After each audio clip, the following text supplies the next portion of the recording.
সুপ্রিয় দর্শক, সাজ্জাদ কাদেরের শুভেচ্ছা নিন।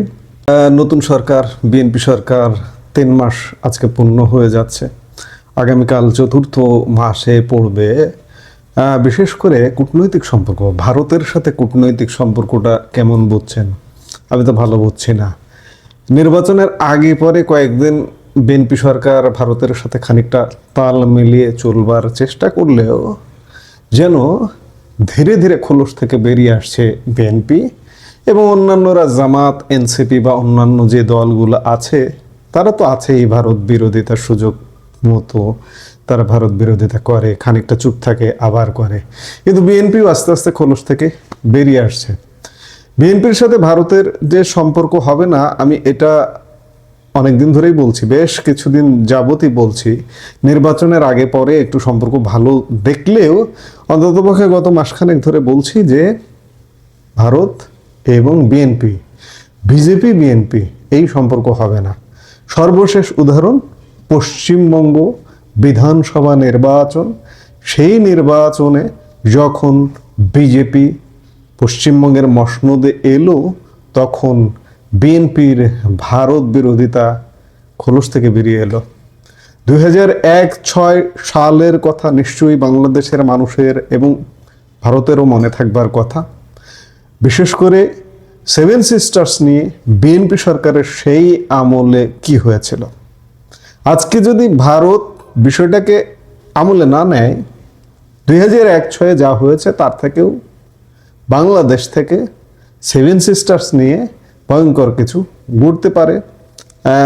সেটারই কিন্তু আভাস পাওয়া যাচ্ছে। যতই খোলসের ভেতরে থাকুক না কেন, খোলসের ভেতরে থাকা যায় না, কারণ হৃদয়ে বিশ্বাস একরকম যে ভারত বিরোধিতা, বিএনপি সহ অন্যান্য পেছনে যে দলগুলো আছে, হৃদয়ে তাদের ভারত বিরোধিতা। সাময়িক কূটনৈতিক কারণে ভারত বিরোধিতা মুখে কলুপ দিয়ে বসে থাকবে, কিন্তু না, আস্তে আস্তে সেগুলো বেরিয়ে আসছে। ভারতের পশ্চিমবঙ্গ ও আসামের রাজনৈতিক পালা বদলে কি প্রতিবেশী রাষ্ট্র বাংলাদেশের রাজনীতিতে বড় কোনো পরিবর্তনের ইঙ্গিত দিচ্ছে? এই প্রশ্নগুলো এখন আসছে। বর্তমানে ঢাকার রাজনৈতিক অঙ্গনে ভারত বিরোধিতার সুর যে হারে বাড়ছে, তা রীতিমতো দিল্লির কাছে আলোচনার বিষয় হয়ে দাঁড়িয়েছে। পশ্চিমবঙ্গের শুভেন্দু অধিকারের নেতৃত্বে বিজেপি সরকার ক্ষমতায় আসার পর থেকে যেন দৃশ্যপট বদলে গেছে। এই মুহূর্তের ভিডিওতে আমরা বুঝতে চেষ্টা করব কেন ফারাক্কা ব্যারেজ, সীমান্ত সমস্যা এবং ভারতের অভ্যন্তরীণ রাজনীতি নিয়ে সরব হচ্ছে বিএনপি, জামাত এবং জাতীয় নাগরিক পার্টির মতো দলগুলো। কেন হঠাৎ করে তারেক রহমানের সরকারের মন্ত্রীদের গলায় শোনা যাচ্ছে কড়া সুর? বিস্তারিত জানতে ভিডিওটি শেষ পর্যন্ত দেখুন। গতকাল শুক্রবার 15 মে ছিল বাংলাদেশের ইতিহাসে এক আলোচিত দিন। আর এই দিনেই ফারাক্কা ব্যারেজের বিরুদ্ধে গর্জে উঠেছিলেন বিএনপির মহাসচিব তথা তারেক রহমান সরকারের স্থানীয় সরকার বিষয়ক মন্ত্রী মির্জা ফখরুল ইসলাম আলমগীর। এক প্রেস বিজ্ঞপ্তির মাধ্যমে তিনি সরাসরি অভিযোগ করেছেন যে ভারতের গঙ্গা নদীর ফারাক্কা পয়েন্টে বাঁধ নির্মাণ করে অভিন্ন নদীর জল একতরফাভাবে প্রত্যাহার করা হচ্ছে। ফখরুলের ভাষায়, এই একতরফা জল প্রত্যাহারের ফলে বাংলাদেশের উত্তর পশ্চিমাঞ্চল আজ প্রায় মরুভূমিতে পরিণত হওয়ার পথে। শুধু তাই নয়, এই বিশাল এলাকায় জলের হাহাকার সহ প্রাকৃতিক ভারসাম্যহীনতা এক তীব্র আকার ধারণ করেছে। এখানে মনে রাখা জরুরি, ফারাক্কা ব্যারেজ তৈরির ইতিহাস নিয়ে এই বিএনপি নেতা এক হাত নিয়েছেন আওয়ামী লীগকে।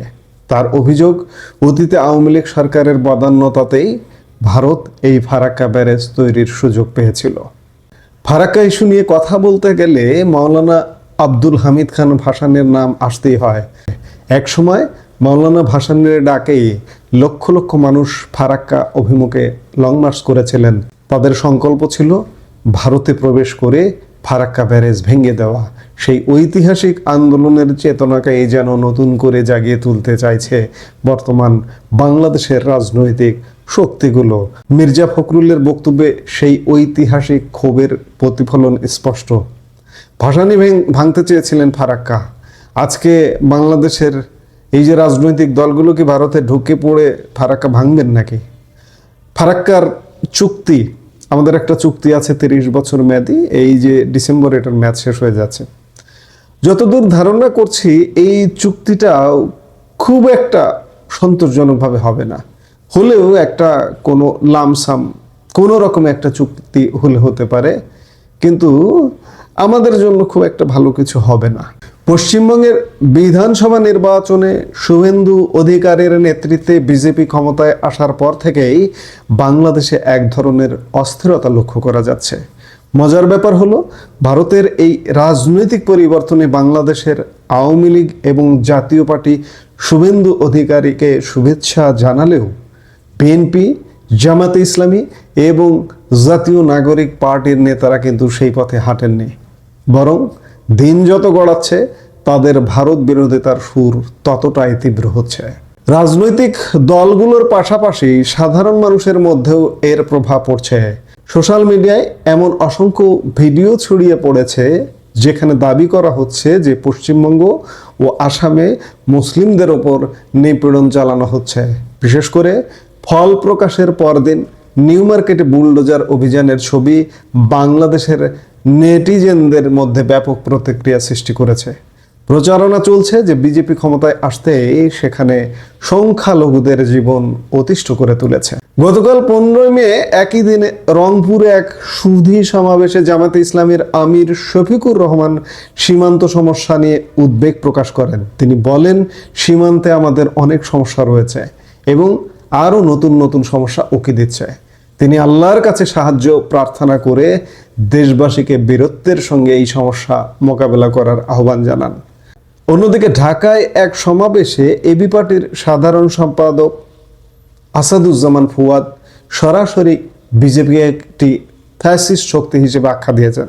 তার দাবি, বিজেপি অন্যের অস্তিত্বে বিশ্বাস করে না এবং ভারতের 21টি রাজ্যে তারা ক্ষমতায় আসার পর থেকে মুসলিমরা পদে পদে বিপন্ন হচ্ছে, এমনকি উপাসনালয়ও ধ্বংস করা হচ্ছে। ভারত বাংলাদেশ সম্পর্কের অন্যতম স্পর্শকাতর জায়গা হলো সীমান্ত।